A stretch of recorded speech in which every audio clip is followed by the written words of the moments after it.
everyone, welcome to my mini blog. I have come back with a get ready video after long time. So let's get ready with me for a birthday party. So আজকে আমি পরতে চলেছি এই blue কালারের cotton ড্রেসটা, তার কারণ আজকে একটা ছেলের জন্মদিন, আর ছেলের জন্মদিন বলেই কিন্তু এই ব্লু ড্রেসটা আমি চুজ করেছি। আমরা যখন ছোট ছিলাম তখন ব্লু মানে ছেলেদের ড্রেস আর পিঙ্ক মানে মেয়েদের ড্রেস, এইরকম কনসেপ্ট আমাদের ছিল না, বাট এখনকার বাচ্চাদের কিন্তু এই কনসেপ্টগুলো একদম ক্লিয়ার। আর আমি এই ড্রেসের সঙ্গে পরে নিচ্ছি এই সুন্দর একটা কানের দুলটা। এটা অনেক প্রিয় আমার একটা কানের দুল, আর খুব স্মার্ট অ্যাকচুয়ালি দেখতে। আর আজকে আমি আই মেকআপটা ঠিক এই রকম করেছি, আর আমার এই ড্রেসের গর্জিয়াসনেস বাড়াবার জন্য আমি একটা ওয়েস্ট বেল্ট ইউজ করছি, তার ফলে আমার ড্রেসটা আর একটু বেশি গর্জিয়াস লাগছে। তোমরাই কমেন্টে জানিও আমার এই ড্রেসটা আর এই ব্যান্ডটা কেমন হয়েছে। আর আমি সিম্পলি কিছু রিস্টলেট পরে নেবো।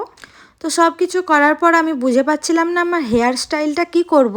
তো অনেক কিছু ভাবতে ভাবতে আমার মাথায় এলো এক প্রকার হেয়ার স্টাইল। তো দেখো তোমরা আমার হেয়ার স্টাইলটা তোমাদের পছন্দ হয়েছে কিনা, আর এই ড্রেসের সঙ্গে আমার হেয়ার স্টাইলটা কেমন লাগছে। আগে যখন কলেজে ছিলাম এরকম হেয়ার স্টাইল অনেক করতাম। তো আমি এই জুতোটা পরে নিচ্ছি এই ড্রেসের সঙ্গে ম্যাচ করে। Now I am all set to go birthday party, ইয়ে। সো এটাই আমার ফাইনাল লুক। তোমাদের যদি আমার লুকটা পছন্দ হয় অবশ্যই কমেন্টে জানিও, আর আমার ভিডিও ভালো লাগলে অবশ্যই একটু লাইক কমেন্ট শেয়ার করে দিও। Bye, have a good day, stay tune.